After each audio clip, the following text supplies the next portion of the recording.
கர்த்தரின் ஆசீர்வாதமே ஐசுவரியத்தை தரும், அதனோடு அவர் வேதனையை கூட்டார். நீதிமொழிகள் 10:22. நீங்கள் கர்த்தரிடத்தில் இவ்விதமாய் கேளுங்க.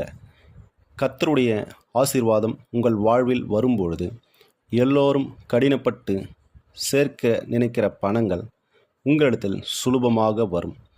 அதை எளிதாக உங்களிடத்தில் வருவதை பார்ப்பீர்கள். ஆமீன். அதுதான் பிளஸ்ஸிங்.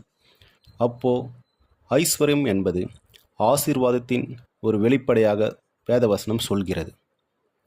ஏழ்மை என்பது சாபத்தின் வெளிப்படையாக வேதவசனம் சொல்கிறது போல, இப்போது நீங்கள் இந்த வசனத்தை வாசித்து பாருங்கள். உபாகம் 28:16. இது எல்லாமே சாபத்துக்கு கீழ் வருகிறது. அப்போது தெளிவாக உங்கள் மனதில் இந்த வார்த்தை விட்டால் ஏழ்மை என்பது ஒரு சாபம்.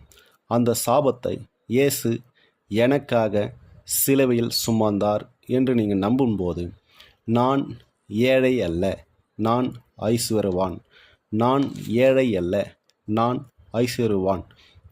2 கொரிந்தியர் 8:9. இந்த வசனத்தை வாசித்து பாருங்கள். நீங்கள் அவருடைய தரித்திரத்தினாலே ஐஸ்வர்யவான்களாகும்படிக்கு உங்கள் நிமித்தம் தரித்திரர் ஆனாரே. நீங்கள் ஐஸ்வர்யவான் என்று தேவனுடைய வார்த்தை சொல்கிறது. ஆமீன்.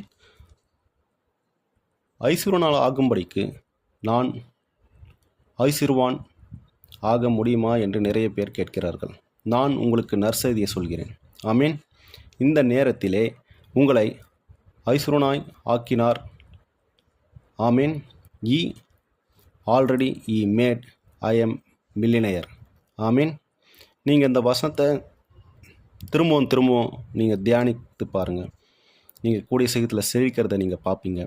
ஆமீன். சிலுவையிலே இயேசு செய்த செயலால் நீங்கள் ஐஸ்வர்யவான்களாய் மாற்றப்பட்டு விட்டீர்கள். நாம் நம்மை நீதிமான்களாய் இருக்கிறோம் என்று சொல்கிறோம். அதுபோல நீங்கள் ஐஸ்வர்யவான் என்று நான் சொல்கிறேன். இயேசு செய்த செயலால்